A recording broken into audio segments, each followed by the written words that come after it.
Ma lutte, c'est vivre vieux, quoi. Maintenant, c'est ça. C'est essayer d'aller bien, de montrer l'exemple qu'à 52 ans, après autant d'années de séropositivité, on peut vivre bien aussi, d'avoir de l'espoir, quoi, et surtout d'être plus serein aussi. Ouais.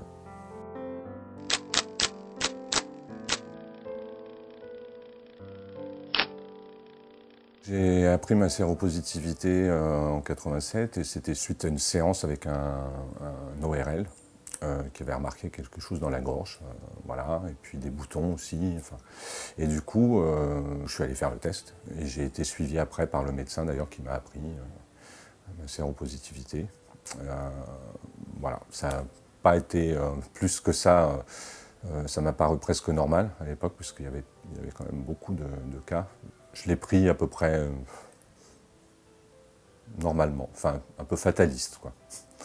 Et c'est peut-être un peu plus tard où ça a été un peu plus dur, mais l'annonce n'a pas été...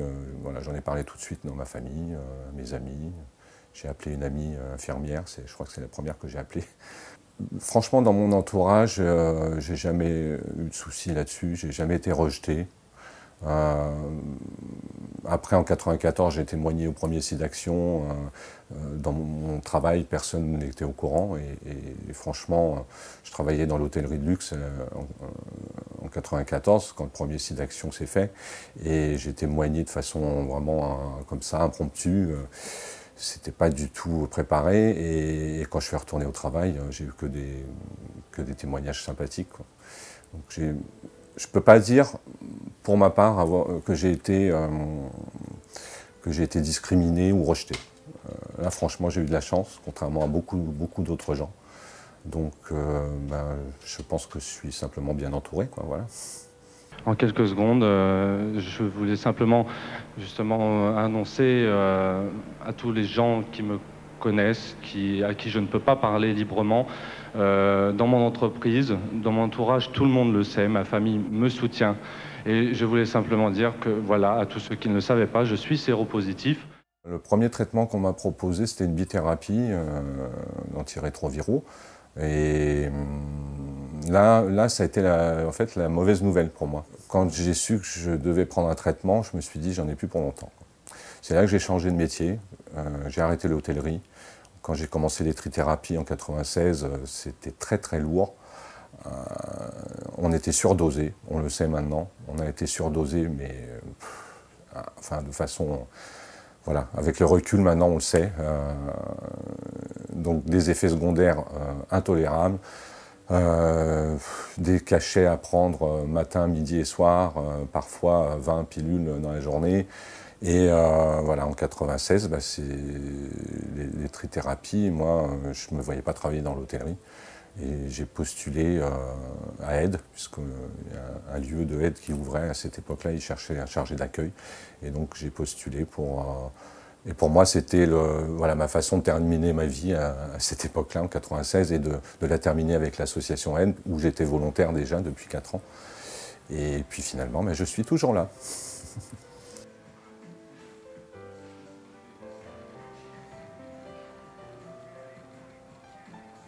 Sur ma vie affective, je pense que mon militantisme a pris beaucoup de place pendant plusieurs années. Donc je pense que ça a fait un peu peur. Et puis la maladie a fait peur longtemps. Les personnes, quand elles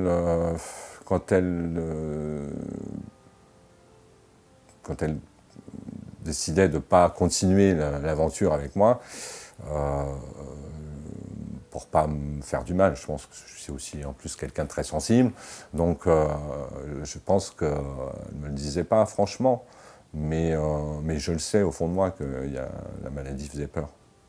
Et heureusement, elle ne fait plus peur et je suis content de connaître ça parce que je sais que maintenant, même sexuellement et affectivement, dans le quotidien, une personne séropo vit normalement, quoi. Et je sais aussi que maintenant, je suis aussi plus contaminant. Et ça, moi, ça, c'est quelque chose que je ne pensais pas connaître avant, puisque bien sûr, il fallait utiliser le préservatif, tout le temps. J'ai connu ça pendant plus de 20 ans, quoi.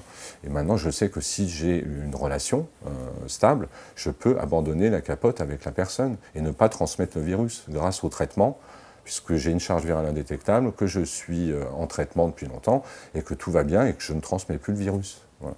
Et ça, c'est super important pour l'estime de soi aussi. Bien souvent, on fait de la sérophobie en disant c'est le séropos qui est dangereux. Voilà. Les personnes qui sont dangereuses, c'est les personnes qui ne se font jamais tester, qui ne prennent pas soin de leur santé sexuelle.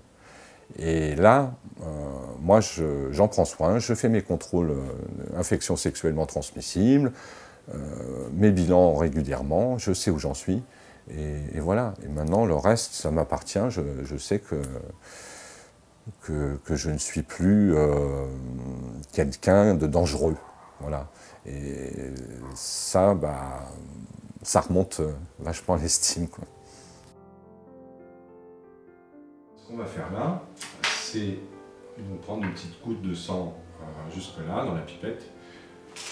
On pique avec ça, avec le lancette, le bout du doigt, dans la bulbe là. Ensuite, on mélange le sang dans ce flacon. Ensuite, on le verse dans le test qui est ici.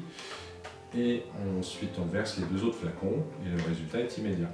D'accord. Okay. Je trouve que sur la lutte contre le sida en France, il faut améliorer déjà l'aide à l'international.